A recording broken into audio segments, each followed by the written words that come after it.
6 दिन 5 बच्चों की रहस्यमयी मौत, बेबस सिस्टम पर भारी पड़ा रहस्य। कहां गए नेताओं के बड़े बड़े वादे। घर में मातम का माहौल और इलाके में एक ही सवाल, कौन सी है वो बीमारी, हमारे बच्चों का क्या होगा। तस्वीरें सलूम्बर जिले की हैं, जहां लसाड़िया उपखंड के घाटा और लालपुरा गांवों की आबो हवा में इन दिनों सन्नाटा और चीखें घुली हुई हैं।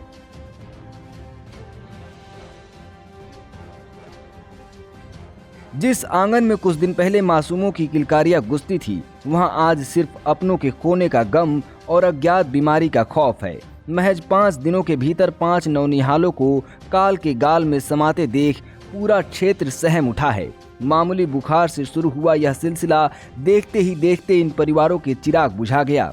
एक तरफ इस त्रासदी ने प्रशासन की नींद उड़ा दी है, तो वहीं बदहाल चिकित्सा तंत्र ने ग्रामीणों के घावों पर नमक छिड़कने का काम किया है। 30 किलोमीटर के दायरे में महज एक उप स्वास्थ्य केंद्र की मौजूदगी ने लोगों के सब्र का बांध तोड़ दिया। आक्रोशित ग्रामीणों ने BCMHO कार्यालय पर अपनी बेबसी को ज्ञापन के रूप में सौंपा और धामनिया में स्वास्थ्य केंद्र की मांग दोहराई। वहीं हालात का जायजा लेने खुद जिला कलेक्टर मोहम्मद जुनैद और SDM दिनेश आचार्य प्रभावित गांवों में पहुंचे हैं। स्वास्थ्य विभाग की टीमें अब घर घर जाकर सैंपल जुटा रही हैं, लेकिन कड़वा सच यह है कि इन जांच रिपोर्टों के आने तक 5 माओं की गोद सूनी हो चुकी है।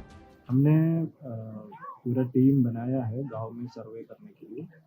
इसके अलावा उदयपुर मेडिकल कॉलेज से भी टीम को बुलाया है, वो भी कल पहुंचने वाले हैं। साथ ही साथ हमारे CHC में जो तैयारी हमें करना है सारे हमने अभी कर लिया है, इसका जायजा लिया है, इनका क्या तैयारियाँ है।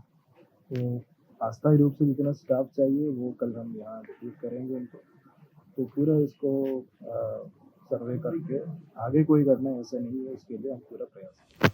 वहीं इस मामले में अब नागौर सांसद हनुमान बेनीवाल ने भी आवाज उठाई। बेनीवाल ने लिखा, यह केवल सलूम्बर का मामला नहीं, बल्कि सवाल पूरे प्रदेश की स्वास्थ्य व्यवस्थाओं का है। अगर समय पर सही इलाज और डॉक्टर उपलब्ध होते तो शायद ये जानें बचाई जा सकती थी। उन्होंने लिखा कि आदिवासी अंचल सहित प्रदेश के ग्रामीण क्षेत्रों में डॉक्टरों की कमी, समय पर इलाज न मिलना और लापरवाही, ये सब आम बात हो चुकी है। प्रदेश की राजधानी जयपुर में स्थित राज्य के सबसे बड़े SMS अस्पताल में हुए अग्निकांड के कारण हुई मौतें और इस गंभीर हादसे के कई घंटों बाद राज्य के स्वास्थ्य मंत्री का मौके पर पहुंचना और आज तक जांच का कोई निष्कर्ष नहीं निकलना, अस्पतालों में फायर सेफ्टी सिस्टम फेल हो जाने व उनमें अलार्म और स्प्रिंकल का काम नहीं करना, ठप पड़ी RGHS योजना, अस्पतालों में चिकित्सकों की कमी और करोड़ों रुपए के बजट के खर्च के बाद भी सरकारी अस्पताल में व्यापक गंदगी व अव्यवस्थाएं तंत्र की विफलता का प्रमाण है। उन्होंने आगे लिखा कि मैं मुख्यमंत्री जी को कहना चाहता हूं कि आज विश्व स्वास्थ्य दिवस है। केवल औपचारिक भाषणबाजी नहीं करके राजस्थान की चरमराई हुई स्वास्थ्य व्यवस्थाओं पर संज्ञान लिया जाए, क्योंकि ऐसी स्थिति की जिम्मेदारी सीधे तौर पर राज्य के चिकित्सा मंत्री की है। और SMS अस्पताल में आगजनी से हुई मौतें, आदिवासी अंचल में इन मासूमों की मृत्यु, कफ सिरप से बच्चों की मृत्यु हो जाने सहित एक के बाद एक दर्दनाक घटनाएं स्वास्थ्य विभाग के दावों की पोल खोल रही हैं। इसलिए ऐसे नकारा और गैर जिम्मेदार स्वास्थ्य मंत्री की जिम्मेदारी तय करनी चाहिए, जिन्हें महकमे से जुड़े किसी भी विषय और मामले की कोई जानकारी तक नहीं है। कमाल की बात तो ये भी है कि जहां बेनीवाल भजन लाल और चिकित्सा मंत्री पर भड़के नजर आए, वहीं बेशर्मी तो देखिए। चिकित्सा मंत्री गजेंद्र सिंह ख्यूसर के ट्विटर अकाउंट पर विश्व स्वास्थ्य दिवस की शुभकामनाएं तो हैं, पर सलूम्बर की घटना का जिक्र तो नहीं।